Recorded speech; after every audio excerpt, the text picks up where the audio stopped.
मैं मानता हूँ कि जो कविताएं लिखते हैं, जो कविताएं बोलते हैं, लिखते हैं, समझते हैं, वो बेहद सोचने वाले व्यक्ति होते हैं, सजग होते हैं और अपने बारे में नहीं, समाज में क्या चीज चल रही है, किस चीज के का व्यंग बनाना चाहिए, बनाया जा सकता है, समाज में क्या प्रॉब्लम्स हैं, तमाम गंभीर विषयों पे भी आप सोचते हो। और आपने बड़ा कुशल संचालन किया। नहीं, मैंने कुछ नहीं, ट्रेलर देखा, हम भी इशाद करते रहेंगे। लेकिन काफी वक्त तो काबू में थी, लेकिन मुझे लगता है फिर धामपुर वाले सब चल गए। ये उत्साह था, मोहब्बत थी, ये मोहब्बत मुझे आपके यहाँ खींच लाई और हम उम्मीद करते हैं कि ये मोहब्बत हम सभी को एक के साथ जोड़ के रखें। मैं रवि, एक नौजवान जो अभी नवनिर्वाचित चेयरमैन बने हैं नगर पालिका परिषद धामपुर, जो बहुत प्रतिभाशाली हैं और व्यवहारिक व्यक्ति हैं, मैं पूरी बधाई देता हूँ। ये मंडप का स्थान है जहाँ ये कार्यक्रम हो रहा है। यहाँ लोग नए रिश्ते जोड़ने के लिए आते हैं, शादी समारोह में आते हैं। यहाँ मैं आया हूँ, कुछ नए रिश्ते भी हैं और कुछ हमारे पुराने रिश्ते ताल्लुकात भी हैं जो आज दोबारा मजबूत होते दिख रहे हैं। इनके पिताजी कुशल पाल जी और इनके घर के परिवार के बहुत लोग चौधरी चरण सिंह जी के समय से लोकदल के साथ रहे और इतनी खुशी की बात है कि आज दोबारा लोकदल के चुनाव चिन्ह पे चुनाव लड़कर आए और जीत के आए। ये बहुत बड़ा आशीर्वाद, बहुत बड़ा विश्वास आपने इनकी तरफ जताया है।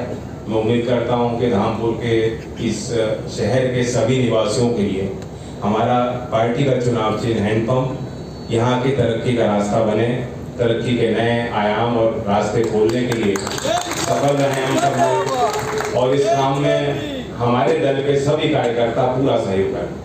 धामपुर कोई आम जगह नहीं है, यहाँ चीनी मिल भी है, यहाँ रेलवे जंक्शन भी है, यहाँ दूर दूसरे जिलों के भी लोग आके बस रहे हैं। तो कुछ तो इस शहर की खूबियां होंगी कि जो लोग यहाँ के काम कारोबार के लिए आए वो यहीं रह गए, बल्कि उनकी अगली पीढ़ियां भी यहीं हैं। तो यहाँ क्षेत्र के लोगों का जो मिजाज है, या प्यार करने का मिजाज है, या लोगों को अपनाकर अपने पास रखने का मिजाज है, क्योंकि अक्सर कई शहरों में, बड़े शहरों में हम देखते हैं लोग बगल में रह रहे हैं, एक दूसरे के साथ नहीं रह रहे।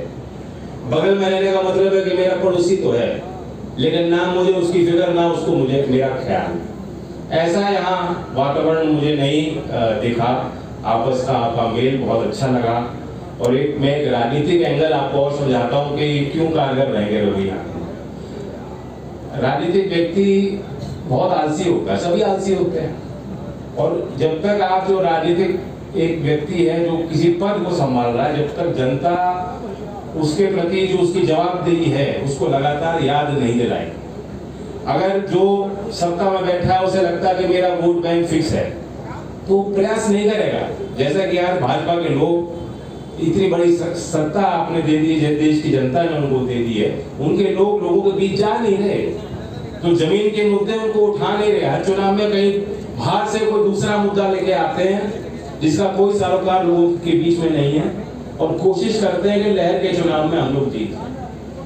हालात ये है कि पार्षद से लेके, प्रधान से लेके, एमएलए एमपी का चुनाव भी होगा तो बताया जाएगा कि हम मुझे मत देखो, वो मोदी जी को देखे वोट दो। इसका मतलब ये है कि आपको खुद नहीं मालूम कि वहां के मुद्दे क्या हैं, क्यों चुनाव लड़ रहे हो, क्यों लड़ना चाहते हो, क्या करना चाहते हो, वो विजन नहीं। लेकिन रवि में वो खूबी मुझे दिखाई दी, और रवि से ज्यादा जो उनके सहयोग में जो कार्यकर्ताओं ने चुनाव लड़ा है। अक्सर मंचों पे ऐसा नहीं होता कि ये सैन समाज के हैं, ये सैनी समाज के हैं, ये दलित वर्ग के हमारे लोग हैं, ये व्यापारी लोग हैं। हर एक वर्ग के मौजूद लोगों को यहाँ निमंत्रण देना, उनको इज्जत देना, मेरा उनसे व्यक्तिगत तौर से परिचय कराना, ये आपके सामाजिक समरसता का मूल आधार है। और हम आपके राजनीतिक, सामाजिक व्यवहार और एक कुशल विजन का एक प्रतीक है, ये प्रमाणित करता मैं बधाई देता हूँ। अनुभव के साथ बहुत यंग हो, अनुभव मिलता है, आदमी गलती भी करेगा, आप भी गलतियां कर रहे हो, करोगे भी, कोई बात नहीं। लेकिन क्योंकि आप नौजवान हो, मैं उम्मीद करता हूँ जनता इन्हें और ज्यादा मौके देगी। बस इतना है कि आपके व्यवहार में चुनाव के पहले, आज और कल अंतर मत आने दीजिए। जैसे आप आज हो वैसे ही रहना, क्योंकि अंत में पद बदलते रहते हैं, रिश्ते नहीं जाते। जो रिश्ते, जो सम्मान, जो प्यार है, वह भाव है, वो मूल भाव है। उन भावनाओं के लिए जनता, कोई भी आम आदमी कुछ भी नौछावर करने को तैयार, पद के लिए नहीं। पद आते जाते रहते हैं, किसको फिक्र है? आपको फिक्र होगी और किसी को फिक्र नहीं है आपके पद की।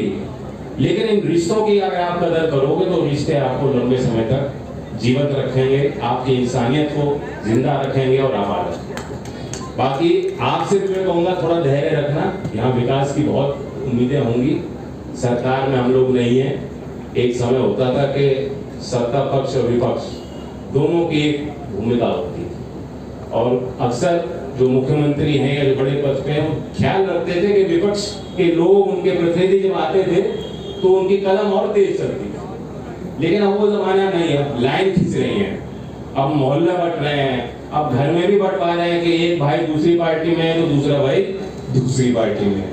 मोहल्ले में अगर आपका किसी साथ मुकदमेबाजी और लड़ाई है, वो जिस पार्टी में रहेगा आप उसके अगले दूसरी पार्टी में रहो, चाहे उस पार्टी में रहने से आपको फायदा हो नफा हो नुकसान। तो हम इस जमाने में पोलराइज वर्ल्ड में रह रहे हैं, ध्रुवीकरण का दौर है।